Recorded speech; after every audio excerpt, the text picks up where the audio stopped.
نحمده ونصلي على رسوله الكريم اما بعد فقد قال الله تبارك وتعالى كما ورد في سورة القيامة اعوذ بالله من الشيطان الرجيم بسم الله الرحمن الرحيم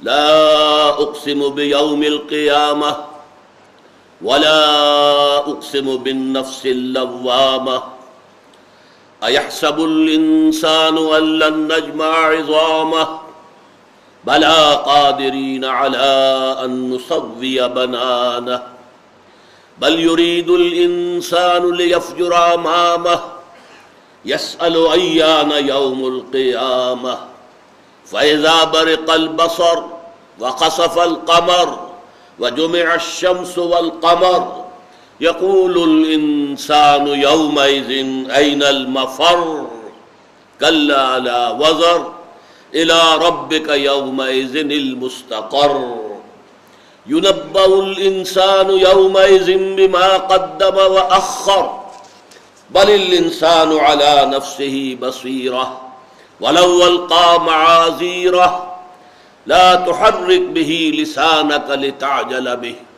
إن علينا جمعه وقرآنه فإذا قرأناه فاتبع قرآنه ثم إن علينا بيانه كلا بل تحبون العاجلة وتذرون الآخرة وجوه يومئذ ناظرة إلى ربها ناظرة ووجوه يومئذ باسرة تظن أن يفعل بها فاقرة كلا إذا بلغت التراقي وقيل من راق وظن أنه الفراق والتفت الساق بالساق إلى ربك يومئذ المساق فلا صدق ولا صلى ولكن كذب وتولى ثم ذهب إلى أهله يتمطى أولى لك فأولى ثم أولى لك فأولى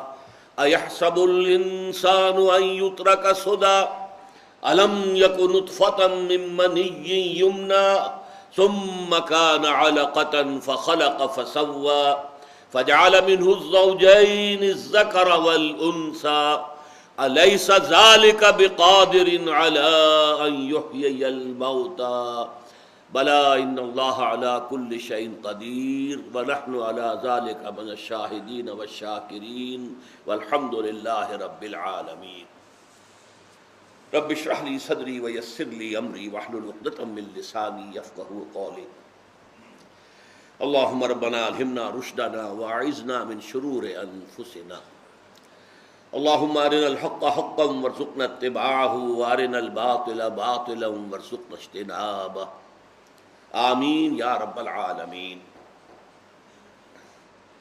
مطالعہ قرآن حکیم کے جس منتخب نصاب کا سلسلہ وار درس ان مجالس میں ہو رہا ہے، آپ کو یاد ہوگا کہ اس کا پہلا حصہ 4 جامع اسباق پر مشتمل تھا۔ دوسرے حصے میں 5 سبق ہیں، یہ آج کا 5واں اور آخری سبق ہے دوسرے حصے کا، اور اس کا مضمون بنیادی طور پر ہے ایمان۔ آج ایمان بالآخرہ کے موضوع پر قرآن مجید کی ایک مختصر لیکن نہایت جامع اور نہایت مؤثر صورت ہے جس کا ہم مطالعہ کر رہے ہیں، اور یہ ان چند مثالوں میں سے ہے کہ جس میں قرآن مجید کی صورتوں کے نام ان کے مضمون کی مناسبت سے ہیں۔ اس کا نام سورہ قیامہ ہے، اور واقعہ یہ ہے کہ اس پورے سورہ مبارکہ میں قیامت ہی کے بارے میں تفصیلاً گفتگو ہو رہی ہے، مختلف اسالوب سے، مختلف پہلوؤں سے۔ اس مرحلے پر قرآن مجید کے اسلوب کے بارے میں اور اس کی ابتدائی صورتیں اور بعد میں نازل ہونے والی صورتوں کے مابین جو اسلوب کا فرق ہے، میں چاہتا ہوں کہ اس کے ضمن میں بعض بنیادی باتیں سمجھ لیں جو اس سورہ مبارکہ کے حوالے سے بڑی آسانی سے سمجھ میں آ جائیں گی۔ پہلی بات تو یہ نوٹ کیجئے کہ قرآن مجید کا اسلوب یہ دنیا کی عام کتابوں کی طرح ایک کتاب نہیں ہے۔ دنیا کی کتابوں میں چیپٹرز ہوتے ہیں، ایک چیپٹر میں ایک باب میں ایک بحث مکمل ہو جاتی ہے، پھر آگے بڑھتے ہیں، اب جو پہلے چیپٹر میں بحث ہو چکی تھی، اگر اس کو دوبارہ آپ دہرائیں گے تو یہ تصنیف کا عیب شمار ہوگا۔ قرآن مجید اس معنی میں کتاب نہیں ہے، اسی طریقے سے یہ شاعری نہیں ہے، بلکہ اس کے بارے میں تو قرآن مجید نے بہت امفیٹیکلی جو ہے نفی کی ہے، وما علمناہ الشعر وما ينبغی لہ، ہم نے اپنے نبی محمد کو صلی اللہ علیہ وسلم شعر سکھایا ہی نہیں، اور یہ ان کے شایان شان ہی نہیں ہے۔ شاعروں کے عمومی کردار کے بارے میں سورہ شعراء میں جو تبصرہ ہوا ہے، اگر اس کو بھی ذہن میں تازہ کر لیں، اس وقت نہیں ہے کہ میں اسے بیان کروں، تو شاعری سے تو برات کی ہے اللہ تعالیٰ نے، اور قرآن مجید جو ہے یقیناً شاعری نہیں۔ اچھا، اس میں ایک اور انداز ہوتا ہے، ایک کلیکشن آف ایسیز، مقالات کا مجموعہ۔ قرآن مقالات کا مجموعہ نہیں ہے، اس لیے کہ مقالات کا مجموعہ جب ہوتا ہے تو ہر مقالہ اپنے موضوع پر ایک یونٹ ہوتا ہے مکمل، اور اس مقالے کا جو مضمون ہے ظاہر بات ہے دوسرے مقالات میں پھر اس کی تکرار نہیں ہوتی، جبکہ قرآن مجید میں ہم دیکھتے ہیں کہ مثلاً قصہ آدم و ابلیس بھی قرآن مجید کی 7 صورتوں میں ریپیٹ ہو رہا ہے۔ اس حوالے سے نہ تو یہ عام معنی میں دنیاوی اعتبار سے کتاب ہے، نہ یہ کلیکشن آف ایسیز ہے، یہ کوئی مجموعہ مقالات نہیں ہے، یہ شاعری کی کتاب بھی نہیں ہے، یہ کیا ہے؟ قرآن کا اسلوب ہے خطبے کا، جیسے کہ خطیب، شعلہ بیان خطیب کھڑا ہوتا ہے مجمع میں خطاب کرتا ہے، اور ظاہر بات ہے کہ خطبے میں بعض چیزیں ایسی ہیں کہ جو میں اس کے ابھی نمایاں اس کے اوصاف بیان کروں گا کہ وہ آپ کو قرآن مجید میں بالخصوص نظر آئیں گے۔ نمبر ایک یہ کہ خطبہ جب بھی ہوتا ہے تو خطیب خطبہ دیتا ہے، صحیح معنی میں خطیب ہو، یہ سمجھ لیجئے ایک ہوتے ہیں لیکچررز، مقرر علیحدہ شے ہے، خطیب علیحدہ شے ہے، اوریٹری جسے کہا جاتا ہے انگریزی میں، وہ بالکل ایک دوسری شے ہے، اس میں جذبات اور اس میں جو ہے انسان کا احساسات کا جو دخل ہوتا ہے، جبکہ لیکچر میں ٹھنڈی ٹھنڈی بات ہوتی ہے، زیادہ عقل سے اپیل کیا جاتا ہے، خطبے میں جذبات سے اپیل کیا جاتا ہے، عقل سے بھی ہے لیکن یہ کہ جذبہ جو ہے وہ اس کے سامنے زیادہ رہتا ہے مخاطب کی حیثیت سے۔ نمبر 2 یہ کہ خطیب شروع میں بھی بہت جامع بات کرتا ہے، اگر نہیں کرے گا، پھسپھسی بات سے بات شروع کرے گا تو لوگوں کی توجہ اپنی طرف کھینچ ہی نہیں سکے گا۔ شروع میں بھی بات ہونی چاہیے بڑی شاندار، بڑے انداز سے، اور بات جو ہے جامع ہو، لوگوں کی توجہ کو ایک طرف اپنی طرف مبذول کر لے، ان کو پوزیس کر لے، ان کی توجہ کو۔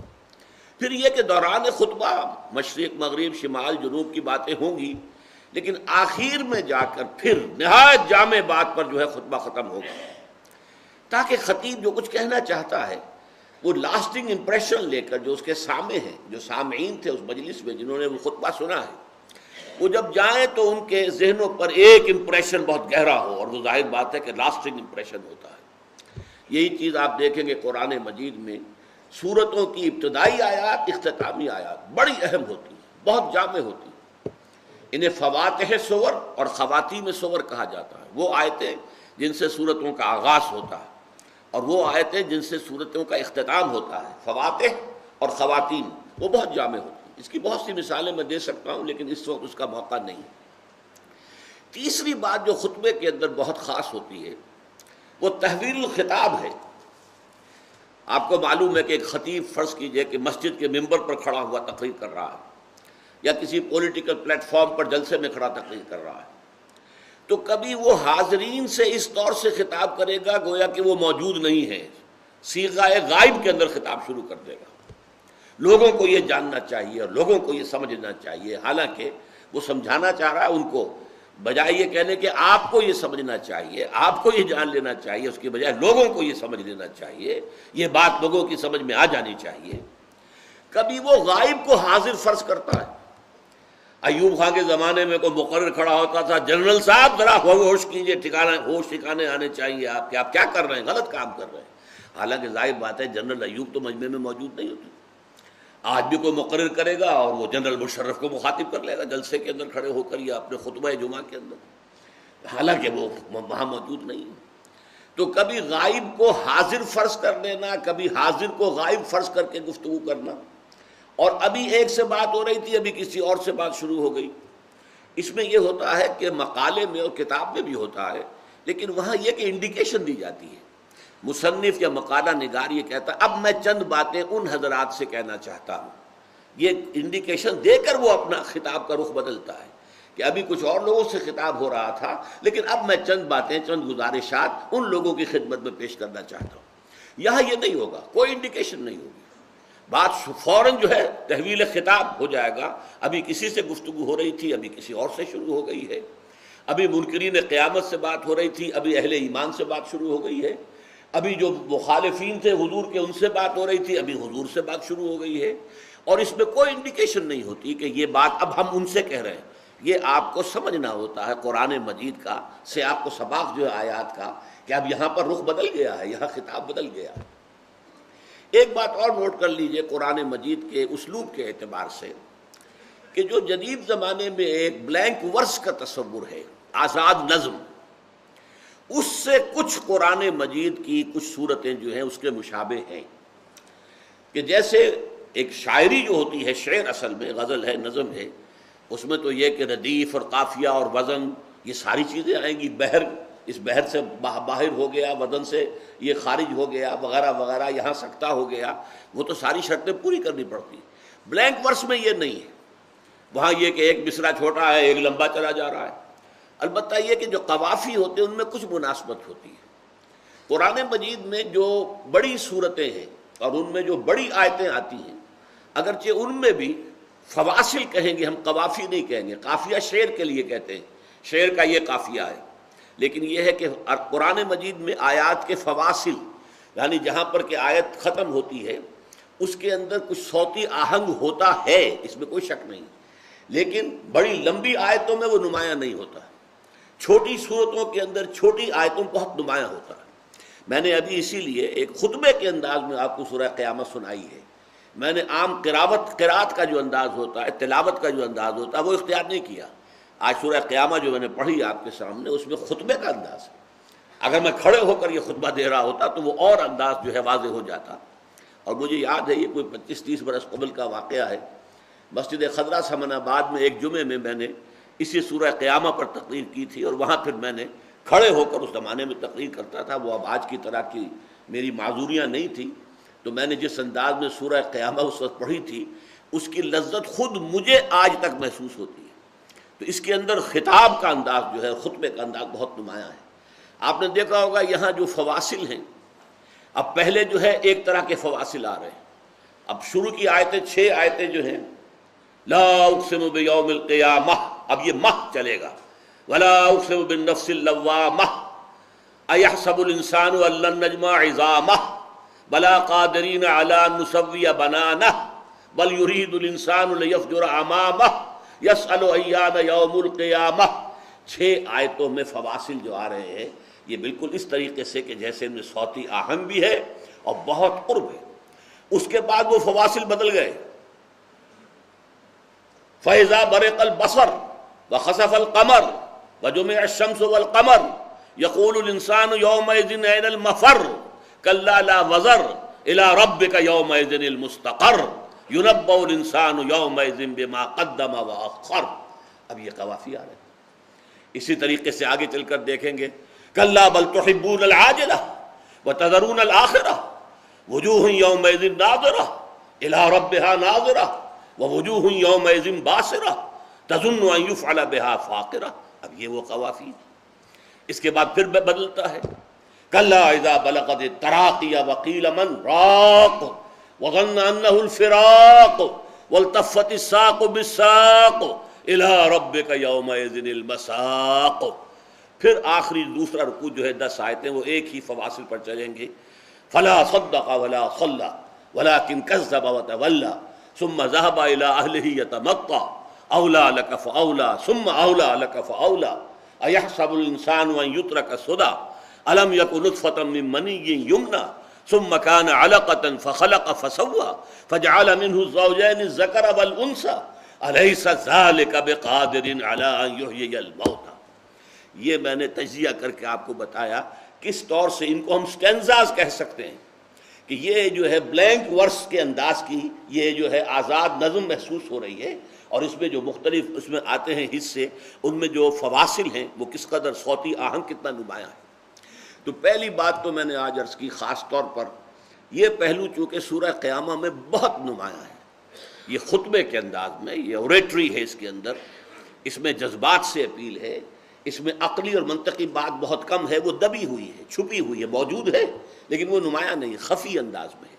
باقی اصل جو ہے انسان کے جذبے سے اپیل کی گئی، اور پھر یہ کہ اس کا انداز جو ہے میں نے جیسا کہ آپ کو بتایا، اگر مل سکتا ہے کسی درجے میں تو بلینک ورس یا آزاد شاعری سے مل سکتا ہے۔ دوسری بات میں یہ چاہتا ہوں کہ آپ پر واضح ہو جائے کہ قرآن مجید کی جو صورتیں ابتدا میں نازل ہوئیں اور جو بعد میں نازل ہوئیں، اب بعد میں نازل ہونے والی مکی صورتیں بھی ہیں، ظاہر بات ہے کہ 13 برس ہیں مکی، 10 برس ہیں مدنی، تو مکی زمانہ جو ہے اس کے بھی وسط کے بعد سے وہ صورتیں نازل ہونی شروع ہو گئیں جو طویل بھی ہیں اور جن میں آیتیں بڑی لمبی لمبی ہیں، اور یہی پھر وسط جو ہے مدنی صورتوں میں اور نمایاں ہو جاتا ہے کہ آیتیں طویل، صورتیں طویل، اور آیتیں جو ہے وہ خود اپنی جگہ پر بہت لمبی لمبی۔ ان میں جو فرق ہے اسلوب کا وہ بہت نمایاں ہے۔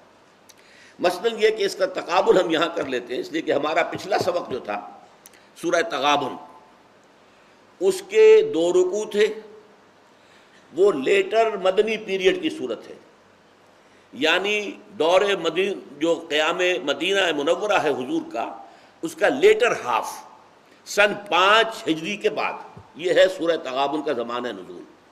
یہ سورہ قیامہ، اس کے بھی 2 رکوع ہیں، لیکن یہ کہ اب آپ دیکھیے یہ ہے ابتدائی زمانے کی صورت، بالکل ابتدائی زمانے کی صورت۔ اب فرق آپ کو کیا نظر آئے گا کہ سورہ تغابن کے 2 رکوع ہیں، لیکن میرا جو نسخہ ہے قرآن مجید کا اس میں 28 سطروں میں آئی ہے، اور آیتوں کی تعداد کل 18۔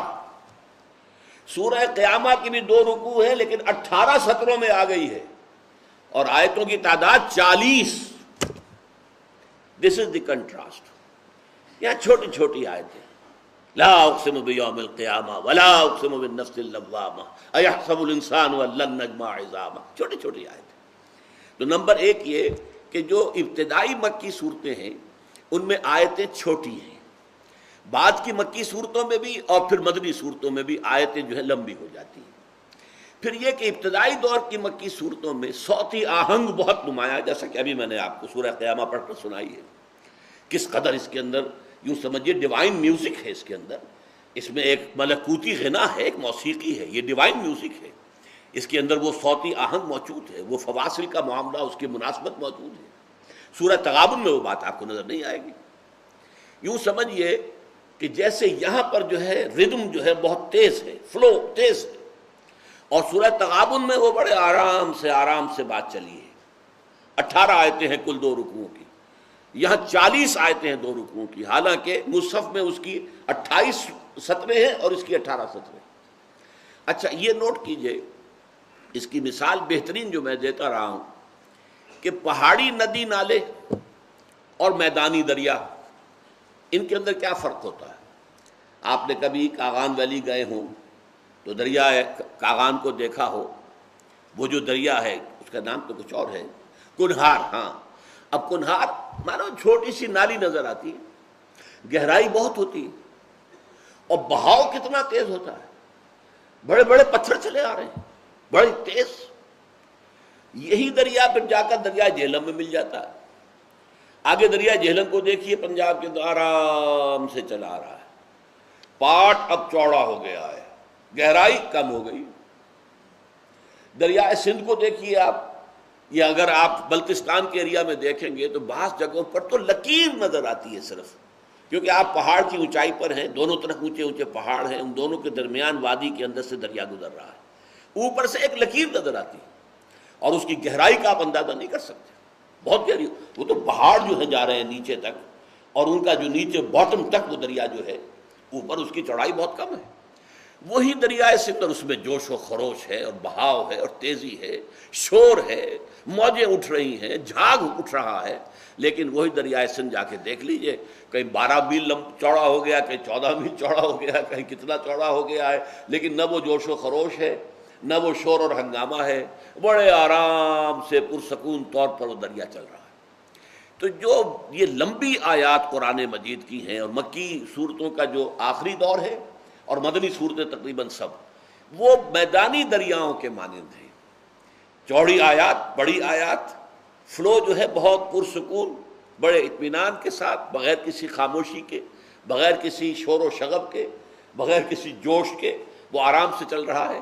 اور یہ جو ہماری ابتدائی صورتیں ہیں ان کا جو معاملہ ہے وہ زیادہ یہ دریائی جو نالے ہوتے ہیں، دریا ہوتے ہیں، پہاڑی نالے اور دریا، یہ ان کے ساتھ۔ تو اس اعتبار سے ذرا نوٹ کر لیجئے کہ یہ ان صورتوں کے اسالیب کے بارے میں، اس سے مناسبت اگر قلبی پیدا ہو جائے، ذہنی مناسبت پیدا ہو جائے، تو پھر یہ کہ آپ کو ایک لطف آتا ہے، قرآن کے پڑھنے میں لطف آتا ہے، اس سے کیف حاصل ہوتا ہے۔ قرآن مجید کے اندر غنا ہے، آپ کو معلوم ہے حضور نے تاکید کی ہے، من لم یتغن بالقرآن فلیس منا، اتنی شدید وعید۔ جو شخص قرآن مجید کو اچھے سے اچھے غنا کے انداز میں پڑھنے کی کوشش نہیں کرتا وہ ہم میں سے نہیں ہے۔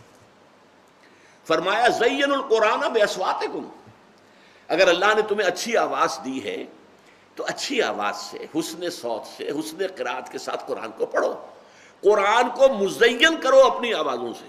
اگر اچھی آواز اللہ نے آپ کو دی ہے تو آپ قرآن کو پڑھتے ہوئے اس اچھی آواز کو استعمال کیجئے، قرآن مزین ہو جائے گا، قرآن کے اندر جو ہے وہ ایک اور ہی کیفیت آپ کو محسوس ہوگی۔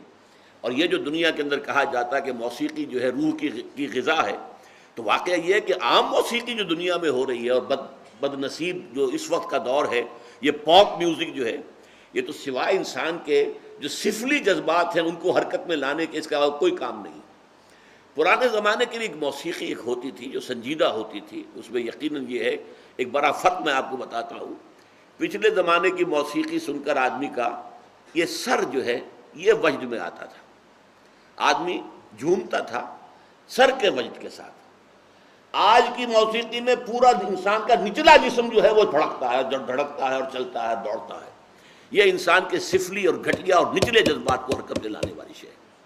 لیکن قرآن مجید کی موسیقی زین القرآن باصواتکم من لم یتغن بالقرآن فلیس منا وتغنوہ، اس کو بڑی غنا کے ساتھ پڑھا کرو۔ اور یہاں تک کہ آپ نے ایک صحابی حضرت ابو موسیٰ اشعری رضی اللہ تعالی عنہ، ان کو اللہ نے بہت عمدہ آواز دی تھی، جیسے بعض صحابہ خوبصورت بہت تھے۔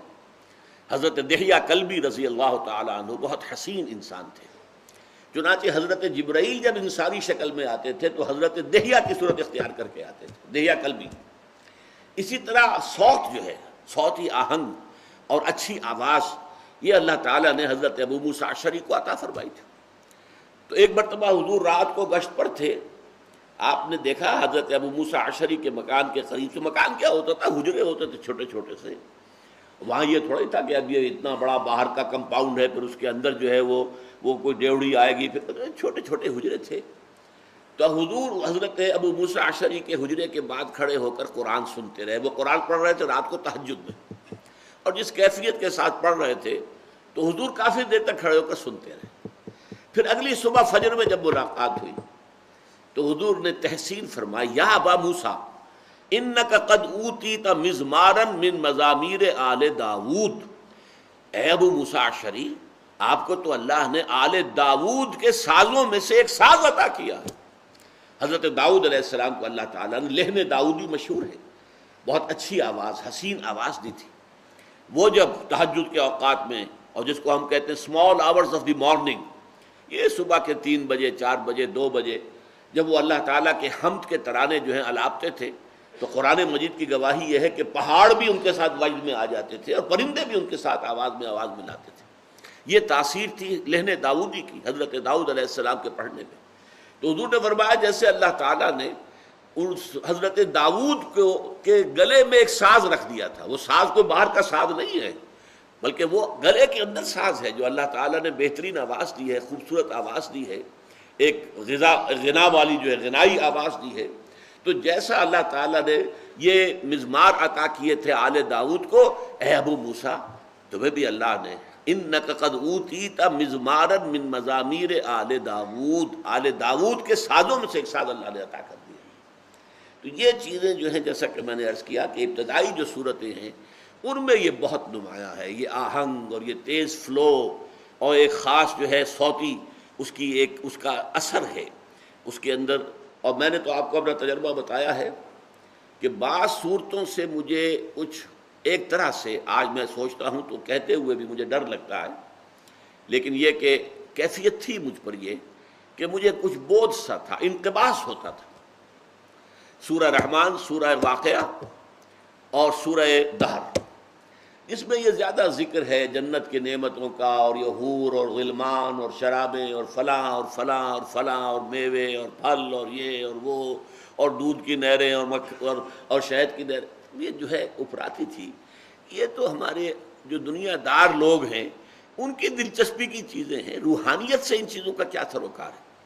تو طبیعت میں ایک طرح کا ایک حجاب سا تھا ان صورتوں سے۔ واقعہ یہ ہے میرا یہ حجاب رفع ہوا ہے جب شیخ القراء محمود خلیل حسری رحمۃ اللہ علیہ ان کا میں نے قرات کردہ سورہ رحمان کا ریکارڈ سنا ہے اور سورہ واقعہ کا۔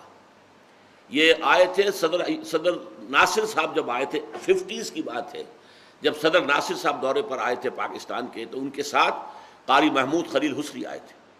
انہوں نے جو نیو ٹاؤن کی مسجد ہے اس میں بھی ایک محفل قرات منعقد کی تھی۔ پھر کچھ عرصے کے بعد وہ یہاں بھی آئے اور یہاں جامعہ اشرفیہ میں ان کی محفل تھی، وہاں انہوں نے سورہ واقعہ پڑھی پوری کی پوری، اور میں حیران ہوں، کوئی دلیل نہیں، کوئی منطق نہیں، لیکن میں نے اس قرات کو سنتے ہوئے محسوس کیا کہ میرے قلب کے اوپر سے وہ پردہ، وہ حجاب یا وہ زنگ جو ہے اتر رہا ہے خود بخود۔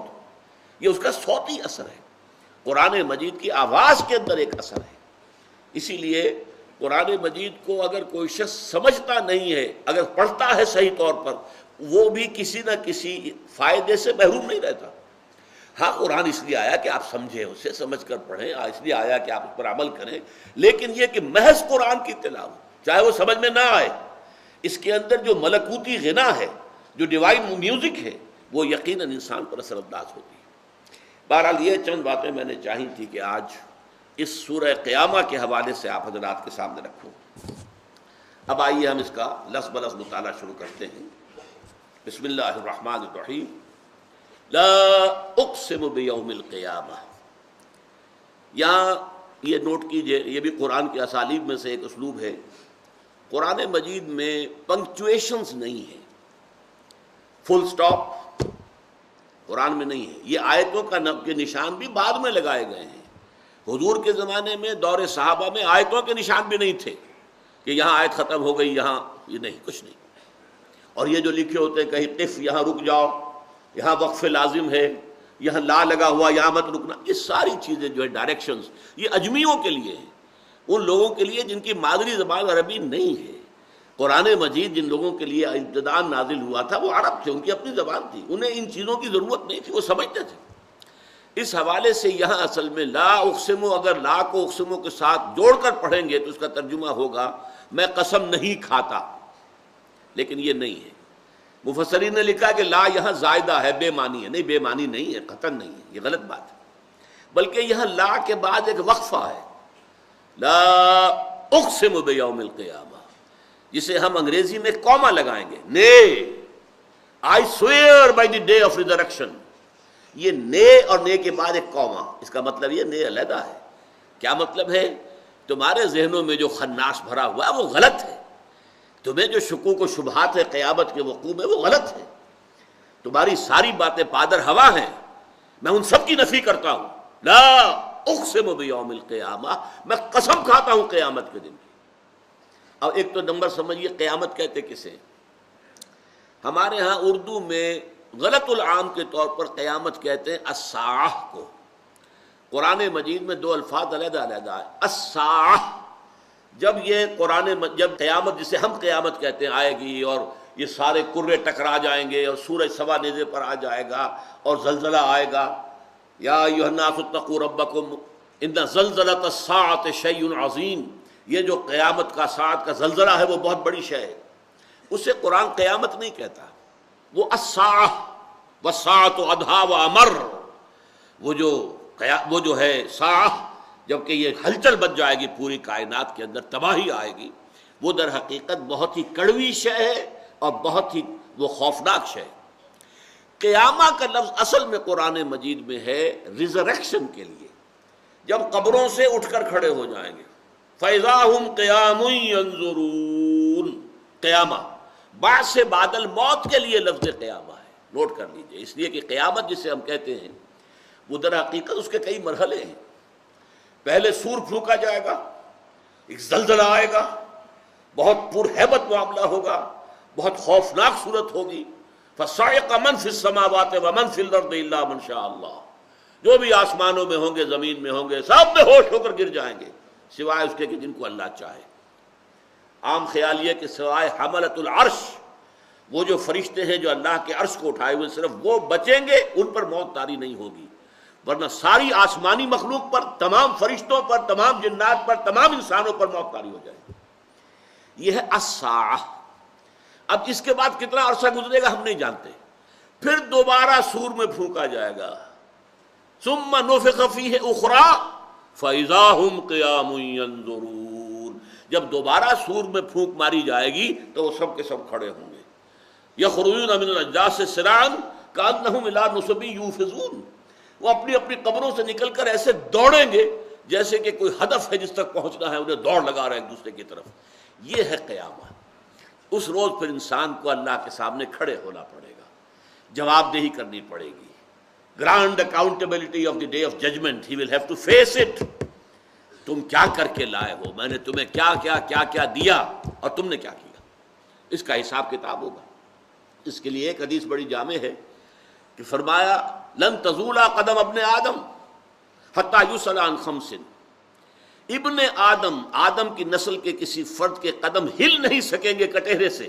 جیسے عدالتوں میں آپ نے دیکھا ہوگا ملزم یا ملزم کہنا چاہیے کھڑا ہوا ہے کٹہرے کے اندر، اس پر جرا ہو رہی ہے، حساب کتاب ہو رہا ہے، وکیل سوال کر رہا ہے، جج سوال کر رہا ہے، تو وہ کٹہرے میں کھڑا ہے۔ اس کٹہرے میں اللہ تعالیٰ کی عدالت اخروی کے کٹہرے سے ہل نہیں سکیں گے قدم جب تک 5 چیزوں کا حساب نہ لے لیا جائے۔ عن عمرہ فیما افناہ، ہم نے عمر دی تھی تمہیں 80 برس، کہاں گلائی کہاں گوائی، ذرا بتاؤ تو صحیح کیا کر کے لائے؟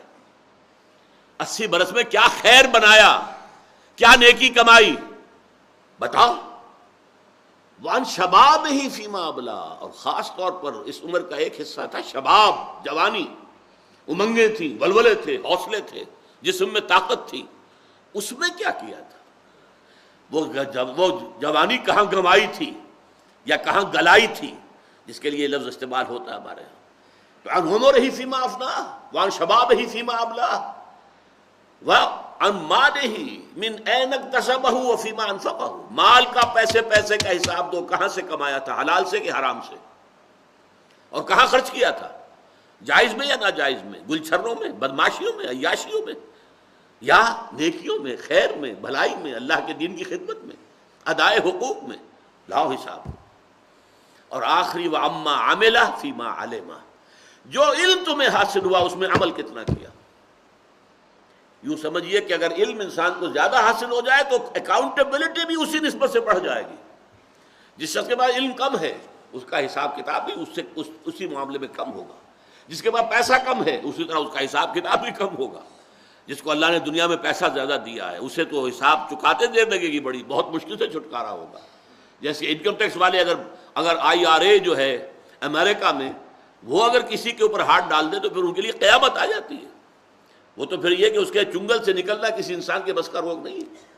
اسی طریقے سے یہ انکم ٹیکس کا دنیا میں حساب جو ہوتا ہے، اللہ تعالیٰ جب حساب لے گا عن مالہ من این اکتسبہ وفیما انفقہ، تو یہ دن جو ہے لا اقسم بیوم القیامہ، تمہیں اس دن کے بارے میں کوئی شک ہے، شبہ ہے، کوئی مغالطہ ہے، تم اسے مستبعد سمجھتے ہو، تم سمجھتے ہو کہ انہونی بات ہے، میں قسم کھاتا ہوں کہ وہ ہو کر رہے گا۔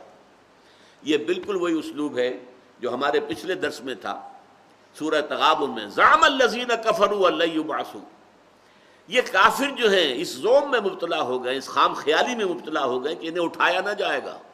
قل بلا وربی لتبعثن ثم لتنبؤن بما عملتم، کہہ دیجئے اے نبی کیوں نہیں، اور مجھے اپنے رب کی قسم ہے تم لازماً اٹھائے جاؤ گے اور پھر تمہیں جتلا دیا جائے گا جو کچھ کہ تم کر کے لائے۔ یہ وہی انداز ہے، لا اقسم بیوم القیامہ ولا اقسم بالنفس اللوامہ، اور نہیں میں قسم کھاتا ہوں نفس لوامہ کی۔ اس پہ سارا استدلال جو اس سے پہلے ہم پڑھ چکے ہیں قیامت کے بارے میں، استدلال کیا ہے؟ وہ جو کانٹ نے استعمال کیا ہے، اے کریٹیک آف پریکٹیکل ریزن، انسان میں نیکی اور بدی کا شعور ہے تبھی تو ہمارا ضمیر ہمیں ملامت کرتا ہے۔ ہم کوئی غلط کام کر بیٹھتے ہیں تو اندر سے کوئی چیز ہمیں ملامت کرتی ہے، چاہے کسی اور کو بھی پتہ نہیں چلا کہ تم نے یہ غلط حرکت کی ہے، لیکن some thing with in you, تمہاری اپنی شخصیت کے اندر کوئی شے ہے ان بلٹ، وہ کہتی ہے تم نے غلط کام کیا، تمہیں یہ نہیں کرنا چاہیے تھا، تم نے زیادتی کی ہے، تم نے جھوٹ بولا ہے، تم نے وعدہ خلافی کی ہے، تم نے فلاں کا حق مارا ہے، تم نے اس پر تہمت لگا دی ہے۔ یہ جو نفس لوامہ ہے، نفس ملامت گر، یہ جو ہمارا کانشنس ہے، یہ جو ہمارا ضمیر ہے، یہ دلیل ہے کہ قیامت ہو کر رہے گی، کیونکہ اگر نیکی نیکی ہے اور بدی بدی ہے تو دنیا میں تو نیکی کا اچھا بدلہ اور بدی کی سزا نہیں ملتی، حرام خور یہاں عیش کرتے ہیں، اور جو شخص کاربند ہو جائے کہ حلال ہی پر اکتفا کرنی ہے، اسے 2 وقت کی سوکھی روٹی مشکل ملے گی۔ یہاں تو خیر کے لیے، حالانکہ قاعدہ تو یہ ہے کہ گندم از گندم بے رویت، جو سے جو، گندم سے گندم پیدا ہوتی ہے، جو سے جو پیدا ہوتا ہے۔ نیکی کا نتیجہ اچھا نکلنا چاہیے، بدی کا نتیجہ برا نکلنا چاہیے، لیکن یہاں نہیں نکلتا۔ اس کا مطلب یہ ہے کہ یہ دنیا، this world, it is incomplete regarding moral law, regarding the physical law it is complete. آپ اگر زبان پر انگارہ رکھیں گے جل جائے گی، آپ اگر سنکھیا کھائیں گے چاہے غلطی سے کھایا، آپ نے کچھ اور سمجھا تھا، اسے ٹافی سمجھ لیا تھا، منہ میں ڈال لیا، کھا گئے، لیکن مر جائیں گے چاہے آپ کی نیت کچھ بھی تھی۔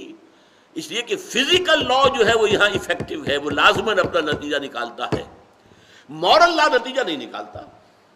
آپ نے جھوٹ بولا، زبان پر چھالا تک نہیں پڑا، آپ کسی کا مال ہڑپ کر گئے، پیٹ میں درد بھی نہیں ہوا، آپ نے یتیم کا مال ہڑپ کر لیا، اپنی بہنوں کا حصہ مار لیا وراثت کا، کھا گئے سارا کا سارا، کچھ بھی نہیں ہوا آپ کو۔ لہذا یہ مورل لا کے اعتبار سے یہ دنیا نامکمل ہے، ایک اور دنیا ہونی چاہیے جس میں کہ وہ مورل لا بھرپور طریقے پر وہ وہاں پر ایفیکٹو ہو، نتیجہ خیز ہو، وہاں پر اس کے نتائج نکلے، بھلائی کا بھلا بدلہ ملے اور برائی کی بری سزا ملے۔ یہ دلیل ہے، یہ ہم پہلے پڑھ چکے ہیں۔ یہاں اسے صرف ایک نظم کے اسلوب میں، یہاں قسم کے اسلوب میں بیان کر دیا گیا ہے۔ ان دونوں قسموں کا مقسم علیہ یہاں نہیں آیا، کس چیز پر قسم کھائی گئی؟ یہاں گویا کہ محذوف ہے کہ ان الدین لواقع، جیسے سورہ زاریات کی میں مثال دیتا ہوں، والزاریات ذروا فالحاملات وقرا فالجاریات یسرا فالمقسمات امرا انما توعدون لصادق وان الدین لواقع۔ جس چیز کا تمہیں جو وعدہ کیا جا رہا ہے یا دھمکی دی جا رہی ہے وہ سچا ہے، ہو کر رہے گا، اور جزا و سزا واقع ہو کر رہے گی۔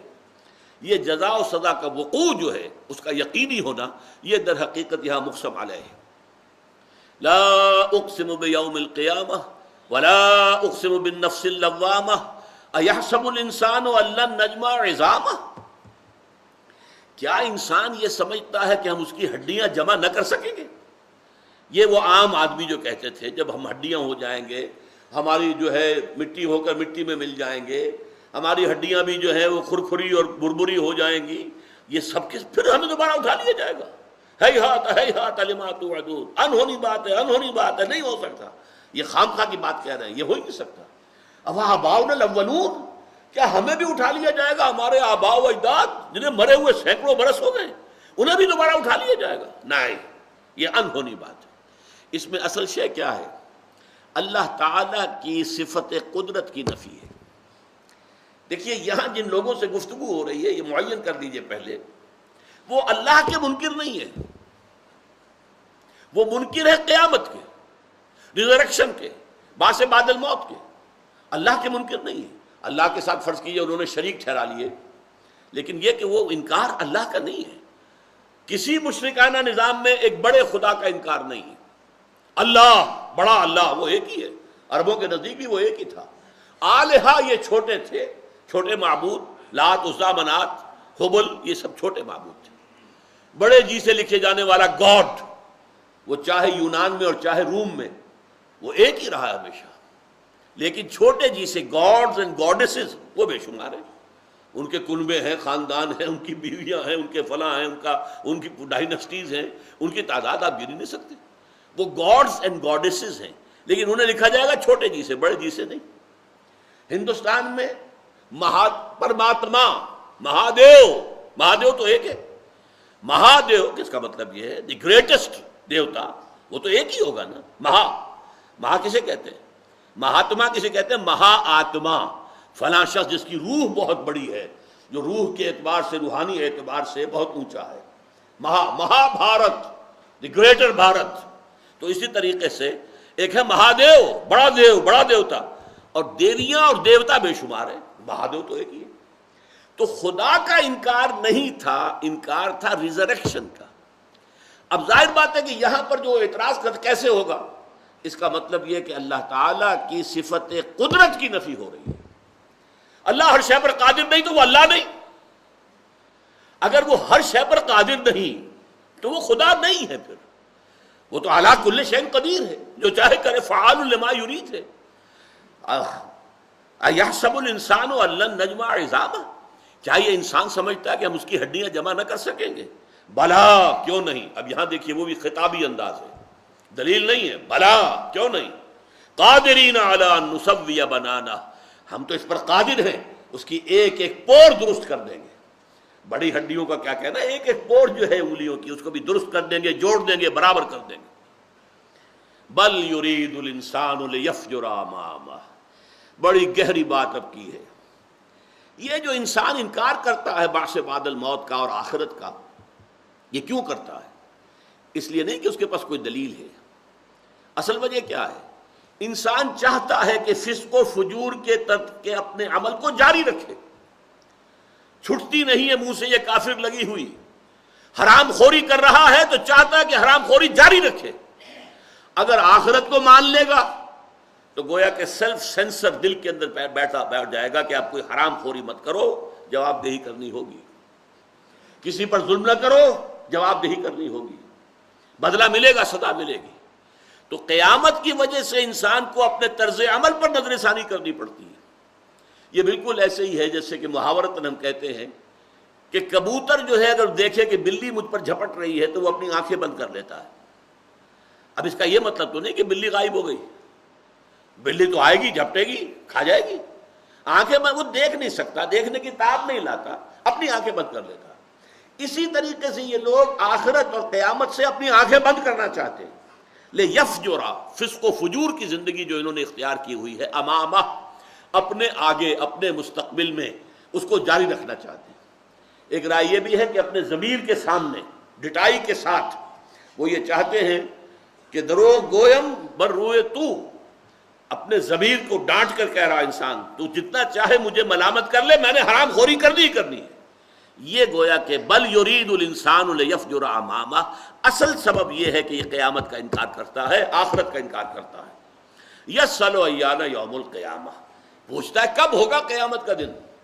یہ قرآن مجید میں بہت جگہوں پر آیا، جب دلیل سے وہ زچ ہو جاتے تھے، اچھا جی بتاؤ کب ہوگا، یہ بتاؤ۔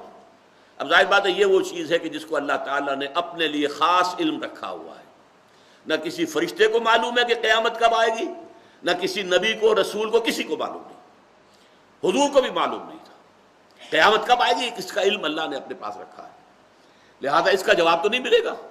تو گویا کہ وہ منہ بند کرنے کے لیے کہتے تھے ایانا یوم القیامہ، اچھا پر بتاؤ کب ہوگا۔ اب چونکہ یہ جواب بھی، یہ سوال استفہام کا نہیں تھا بلکہ زج کرنے کے لیے تھا، جواب میں بھی سمجھانے کا انداز نہیں ہے بلکہ ڈانٹ ڈپٹ زجر۔ فَإِذَا بَرِقَ الْبَصَرُ، تو جب نگاہیں چدھیا جائیں گی، وَخَسَفَ الْقَمَرُ، چاند بے نور ہو جائے گا، یا یہ کہ سورج کے اندر دھس جائے گا، وَجُمِعَ الشَّمْسُ وَالْقَمَرُ، اور چاند اور سورج یکجا کر دیے جائیں گے، چاند جو ہے سورج میں دھس جائے گا۔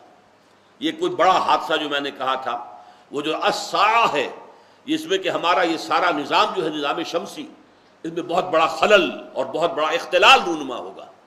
اس موضوع پر ایک بڑی اچھی کتاب لکھی تھی یہ جو بشیر الدین محمود صاحب جو یہ افغان مسئلے میں بہت انوالوڈ رہے اور اس کے بعد ان سے بھی بہت کچھ جو ہے پوچھ گچھ کی گئی ہے پاکستان میں.